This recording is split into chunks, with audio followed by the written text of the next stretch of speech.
Okay, so let's go ahead and get back into our coverage over the X-Men. And we're going to pick up with some more X-Force comics, issues number 73, 74, and 75. Now, this should wrap up the first story arc in the road trip era for X-Force comics, but getting into the opening pages for issue number 73, we do pick up with Warpath and also Siryn. Now, in our last video for X-Force, you had these two characters on their own to find a character known as White Cloud. Now, White Cloud was part of Warpath's tribe. And let's not forget, at the very beginning of X-Force, the entire tribe that belonged to Warpath was completely wiped out. Now, way back then in the early 1990s, we were kind of left to believe that the people who had wiped out his tribe was the Hellfire Club. But the thing is, that was not the case at all. Instead, it's a completely different organization that had a project going on known as Stepladder. And so for Warpath and also Siryn, their main goal is to figure out who is actually running that organization and to hopefully bring them down. But getting into the opening pages of the storyline, we see that our two heroes have been pulled over by police. Now, of course, these two cops are not really cops. They're bad guys working for this secret organization. And so when they do try to bring down Warpath and also Siryn, you did have our heroes being able to easily take these two guys down.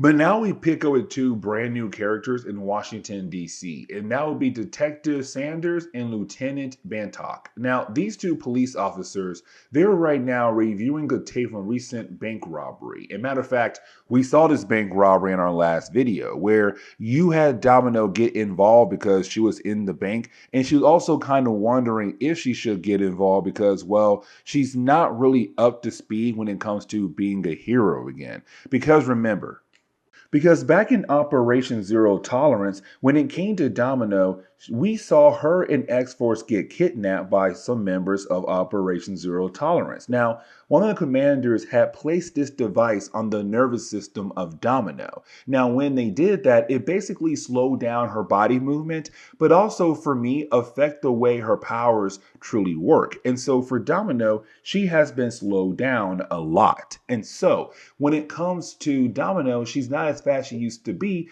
And so even though technically she was able to bring down the bank robbers, she still got shot basically. And so you do have the two police officers who are currently watching the security tape kind of like, hey, we want to meet that woman. But when we do switch over to Domino, we see her right now cleaning her wound. Now, while doing that, she realized she needs to do some field work to kind of get back into gear. But the best place to do that is to go over to Hell House. And remember, Hell House is where Deadpool gets his contracts from. And so most likely we're going to see a Deadpool slash Domino crossover. But now we switch back over to Kansas. Now, when we do, we pick up with a character we have not really talked about. And the reason why, because I had technically skipped over that particular chapter of X-Force comics. But this guy is right now trying to also hunt down Warpath and also Siryn. Now, he finds the two guys who were pretending to be police officers and informing his higher-ups like, hey, I found your guys. They basically failed, but don't worry, I will continue on to hopefully find our two targets. Now, when it comes to Warpath and also Siryn, you had the two characters go to where Michael Whitecloud had left behind some information about the Project Stepladder that was responsible for the death of Warpath's tribe. And so when they do arrive at his bus station, they go to this locker that Whitecloud had there. And of course, once you have Warpath rip open the actual locker, they find the info that Michael had left behind that could help Warpath and also Siryn bring down the Project Stepladder. Except then our two heroes are confronted by, and that would be Edwin Martynec. Now, when it comes to Edwin Martynec, he's a character who first appeared back in X-Force -1. Now, we didn't cover that one particular issue, and the reason why, because, well, most reading orders have that issue like not listed on their listing. So unfortunately, we have skipped over it. Now, when it comes to Edwin Martynec, he's a character who loves the idea of playing with genetics. And matter of fact,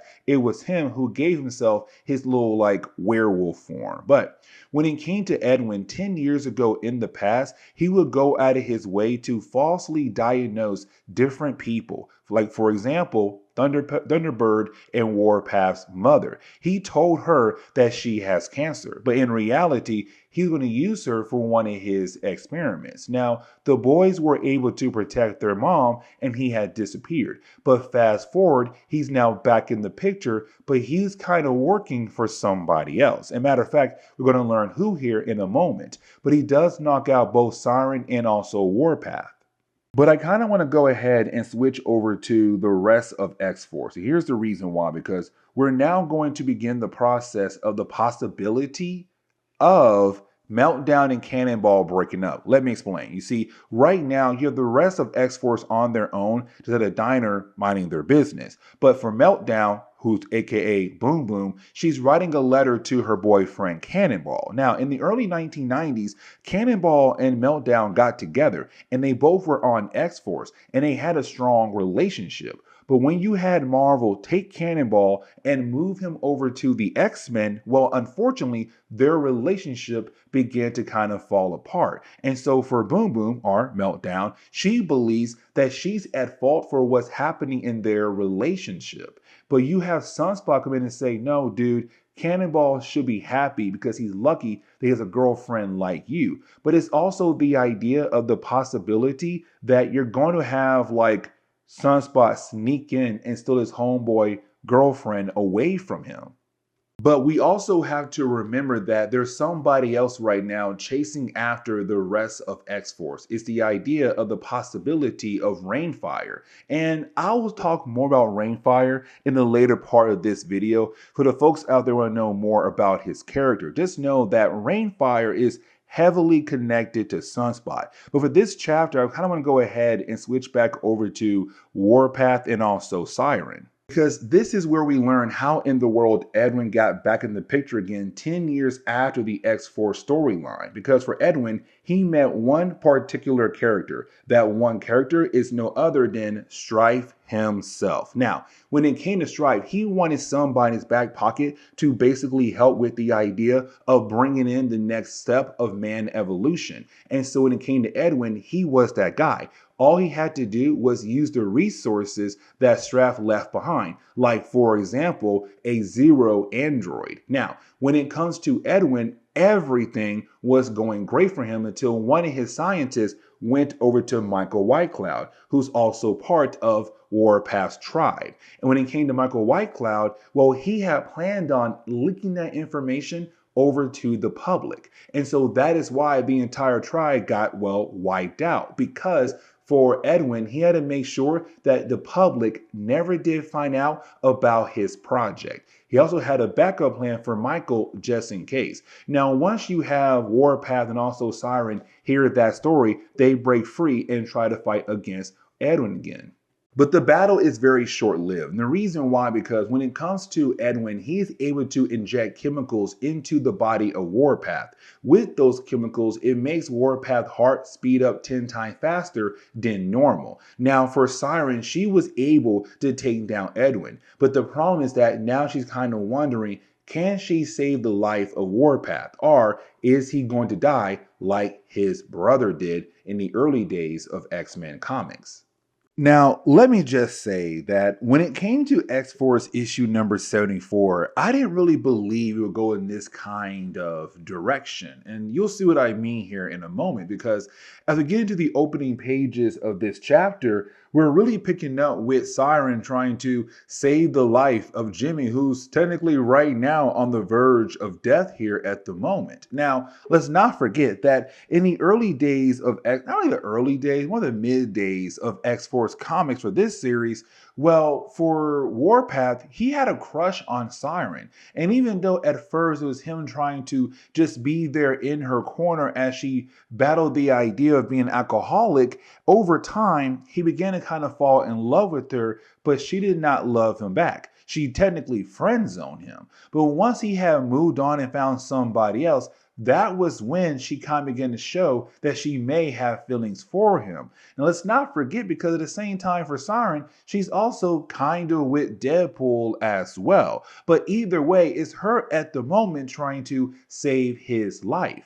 Now, this is where the story kind of surprised me, because we do switch over to Warpath, right? And for Warpath, he's technically in hell at the moment. But here's the catch, because while being in hell, at first, he does not believe that technically he is in hell. But then he's confronted by, well, his mother. Now, of course, we already know this is not his mother. And matter of fact, you have his mother begin to change into what could be a demon, but some kind of creature. And really, all the different people who was around his fake mother, they also begin to change as well. And so now you have Warpath technically fighting for his life. But then he's confronted by Stryfe. And so we do get the idea that, yes, when it comes to Warpath, he's technically in hell. Now, when it comes to Stryfe, he says his goal is to use Warpath as a way to come back to life. But now this leads us over to the rest of X-Force. Now, for the rest of X-Force, they're just waiting for that call from, well, Warpath and also Siryn. The problem is that the call is not coming in. So for Dani Moonstar, she begins to get worried about the other two characters. Now, when she does walk outside, she's then confronted by a Valkyrie. Now, when it comes to Valkyries, as we all know, they have close connections to, well, Asgard. But this Valkyrie is here to inform Dani Moonstar and also the rest of X-Force about the soul of Warpath that is currently in hell. And her goal is to lead our heroes into hell to save the soul of their lost friend from being tormented for, forever, because again, it's hell. And so you do have our young heroes like Sunspot, Boom Boom, and also, well, Dani Moonstar agreeing to go into hell to hopefully save the soul of their lost friend Warpath. Now, for Siryn, she has no idea that the guy she loves right now, or guy she likes at least, his soul's in hell at the moment. And so in the other place, it's just her right now trying her best to bring him back to life. Now we get back over to hell, right? And when we do get back to hell, I want to point out two things here. The first is that you have Stryfe claiming the fact that he is the reason why Warpath is the way he is. Because now we know that Stryfe technically had the hand in the idea of Warpath's tribe being completely wiped out. It's Stryfe saying that when that event happened, you turn yourself into the Warpath character. It was the rage, the anger that you had felt because you had lost your tribe that led you down the road into becoming the man you are today, better known as Warpath. Without me, you would not be who you are right now, and most likely from the friends you have in your current state. But it's also Stryfe saying, like, my goal is to use your soul, use your body as a way to be a host for me, to take me out of hell and back onto earth again. And so while your soul stays behind, my soul should be able to replace your soul in your body. And once that is done, I would then go out of my way and kill off every single person that you care for and love. Now we do switch back over to a character known as Richie. Now for Richie, he appeared in our last story arc. He was this guy who hired Boom Boom, Dani Moonstar, and also Sunspot to be his bodyguards. And the reason why, because, well, he took some money from a guy who gave him some money to make a short film that should have made a lot of money. The problem is that for Richie, he borrowed that money from a gangster, and on top of that, he did not make the film yet. So that gangster wants his money back. And of course, for, well, Richie here, he can't do that. And so he hired our three characters as bodyguards to protect him until he is able to make the film to pay the guy back. The problem is that those three characters had just left and went into hell to save Warpath's soul. Now, here's the thing though, because you do have some gangsters who work for that one particular guy, find Richie and begin to beat down on him. But then at the very last second, he is saved by Rainfire. And remember, for Rainfire, he's coming after Sunspot. That's all you need to know right now for this chapter, so that we can go ahead and switch back over to hell. But I want to go ahead and switch over to Siryn. And because for Siryn, like I said earlier, she was somebody who had technically friend zoned Warpath, even though Warpath badly wanted her. But of course, he got friend zoned. But it's her right now crying and trying her best to save his life by doing CPR. Again, she has no idea the other X-Force members have gone to hell to hopefully save Warpath's life. But it's her crying out to him, and he can hear her cries from hell. Now you do have Blackheart appear. Now when Blackheart does appear, we have to remember that technically he is the son to Mephisto, but in some Marvel comics he is not. And the reason why there's such confusion around the idea of this character is how he was brought into the world of Marvel comics by the hands of Mephisto. But when it comes to Blackheart, he is working with Stryfe. Now, for Stryfe, he then finds out that Warpath has some backup, some members of X-Force, Meltdown, Sunspot, and Danny Moonstar. Now, for our young heroes, the battle does not go in their direction. What I mean by that is you have Stryfe being able to easily bring down Danny Moonstar. Now, when it comes to Blackheart, he begins to mess with Meltdown and also Sunspot. You see, for Meltdown, he begins to bring up all her past mistakes, and of course, it begins to hunt her mind. Now, for Sunspot, it's a tad bit different. He slowly turns Sunspot into a demon,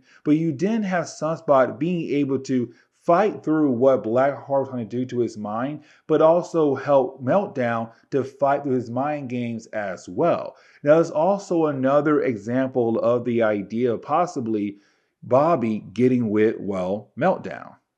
Now, for me, technically, I kind of hate the ending of this chapter. And here's the reason why. Because you have Warpath just had enough watching his friends be beat down by Stryfe and also Blackheart. But also where the Stryfe is talking about the people he cared for. And so you have Warpath being able to just defeat Stryfe. Yes, you heard that right. Warpath is able to beat down on Stryfe long enough to allow him to technically win, because once you have Stryfe land right next to Blackheart, you have Blackheart inform Stryfe this is all a game. He knew that at the end of this whole battle that Blackheart would still have the soul of Stryfe. He just gave Stryfe some hope in the possibility of being able to escape hell. And so once you have Warpath being able to defeat Stryfe, you then have, well, Blackheart say, fine, you may go back into the world of the living. And so that leads into the ending of issue number 74, where you do have Warpath being able to wake up after being in hell. And of course, you have Siryn love the idea that the guy she may or may not like is alive again. But you then have the rest of X-Force also being able to rejoin their team members. Now, the question is, where do our young heroes go next? Now, for me personally, the 75th issue of this storyline is something.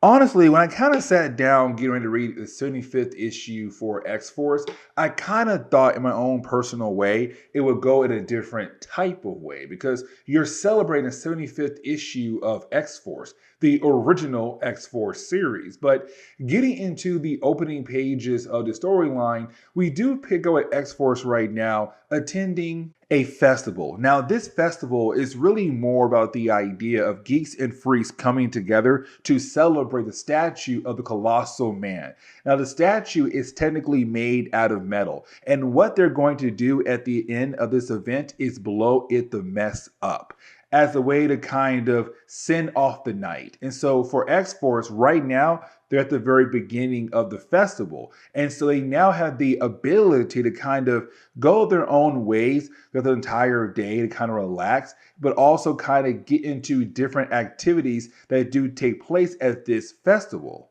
But it was also Marvel like bringing back some characters we have not seen in a good while when it came to the idea of X-Force. Like, for example, the idea of Karma. Now, when it came to Karma, she was part of the original team, better known as New Mutants. You see, back in the 1980s, when it came to Marvel Comics, the X-Men brand got really popular. What they did was they wanted to add in more books besides just Uncanny X-Men. So they gave us New Mutants. And so for Karma, she was part of that team. Now, for the 1990s, the whole idea of New Mutants was slowly transformed into X-Force. By that time, Karma had already left the team. And so it's Marvel saying, listen, let's go ahead and bring her back into the picture again because technically she was part of New Mutants, the original team. And so it's her right now at this event and being able to reconnect her old friends that she have not seen in a good while.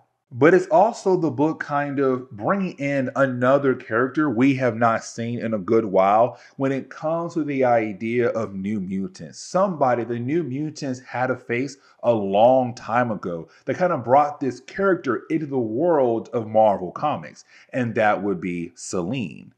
Now, I kind of want to go ahead and shift our focus over to Warpath and also Siryn. And here's the reason why. Because for Siryn, it's her kind of realizing that she does not want to be at this event. But for Warpath, he's not even listening to their conversation. And the reason why, because for Warpath, what he's thinking of right now is what he had learned about his tribe, how it was completely wiped out by Stryfe. But it's also him kind of realizing that the name he took, Warpath, was more him trying to go on a path of war to figure out what exactly happened to his family. But now he knows kind of like, what's next for me? I no longer want to be that person I was when it came time to figure out who in the world had killed off my entire tribe. Now it's also Siryn kind of realizing that she cared for Warpath even more than she thought she did at first because he almost died. But it's also kind of hinting at the idea that she's finally ready to allow Warpath out of the friend zone.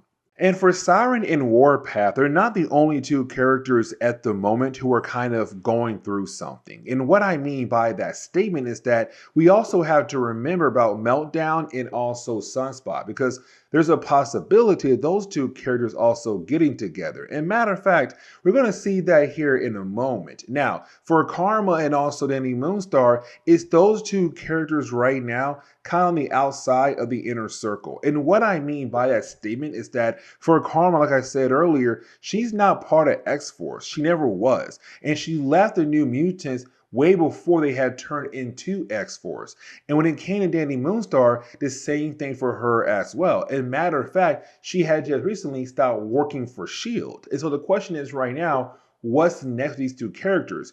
Or is there a possibility that they might join X-Force or still go on their own paths away from the rest of the team? Now we do get another page where we do see that Rainfire is there as well, watching Sunspot very closely, but he's not technically ready to make his big move against our hero. But he also had brought somebody else with him, and that would be Locust, who had worked for him in the past. But right now, these two characters, they're just continuing to watch Sunspot from the distance. Now, I kind of want to go ahead and skip forward to Danny Moonstar having this conversation with Warpath. And here's the reason why. Because for Danny Moonstar, it's really more her trying to help Warpath out. And let me explain. Because for Warpath, he kind of feels like that he has now begun the process of forgetting what his family was like, how his mom sounded like, what his brother did in the past, or his father. And when it comes to Danny Moonstar, she has the ability to dive into your mind and pull out different images from your past or been stored in your mind and bring them to life. And so for Danny Moonstar, is her helping Warpath to remember everything that he believed that he had forgotten. So it's kind of cool because it's him kind of getting the chance to communicate with his mother, his brother, his father, his pet cat. But in reality, they're not there. But at least it kind of helps him remember everything he thought that he had forgotten about them. Now, for a brief moment, we do actually see Sunspot and Meltdown kiss. And let's not forget, Meltdown is still dating Cannonball, who's with the X-Men. And Bobby, Sunspot, is Cannonball's best friend, which also means kind of like both sides are kind of, man, playing the wrong side of the field here at the moment.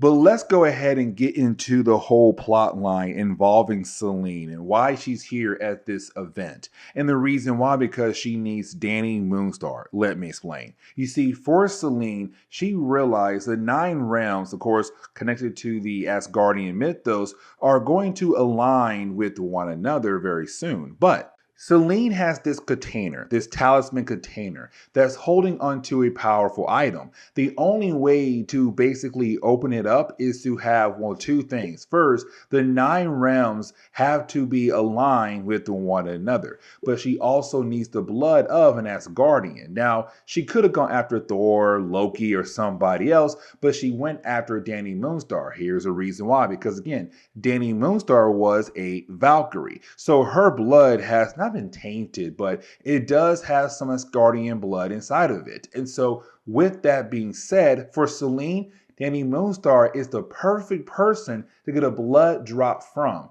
And once she gets it, bam, the container begins to open up.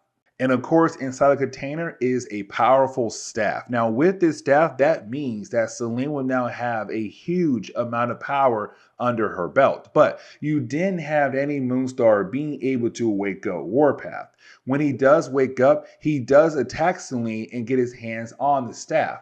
The problem is that all that power that she had released, it had to go somewhere. It didn't go to Warpath, it went over to the Metal Man. And of course, that means the colossal metal man has now been animated. It's now alive, just walking around the festival. And of course, you now have people freaking out.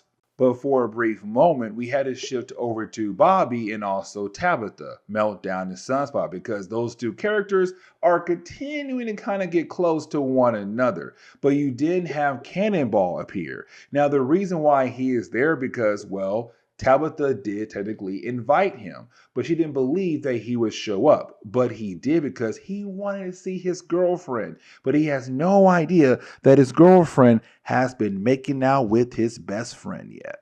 And really, the book does kind of end on the note where you do have X-Force being able to, save the day, because you do have Warpath being able to grab the staff. Once he does that, you did have him place the staff inside a box that was created by the Valkyries that was then given over to Danny Moonstar. Now, for Boom Boom, she does go out of her way to blow up the actual Metal Man for 2 reasons. First, because 1, to save the day, but 2, let's not forget, at the end of the event, it was supposed to get blown up. And so with Meltdown doing that, she kind of helped out with the actual event. Now, for Cannonball, is him right now wanting to hang out with his friends, but not really realizing that his best friend and also his girlfriend are now officially cheating behind his back. Now, we also learn here that Cable was there as well, watching over X-Force. With him doing that, kind of help him realize that they may not no longer need him around. And so he walks away, but still being their guardian angel.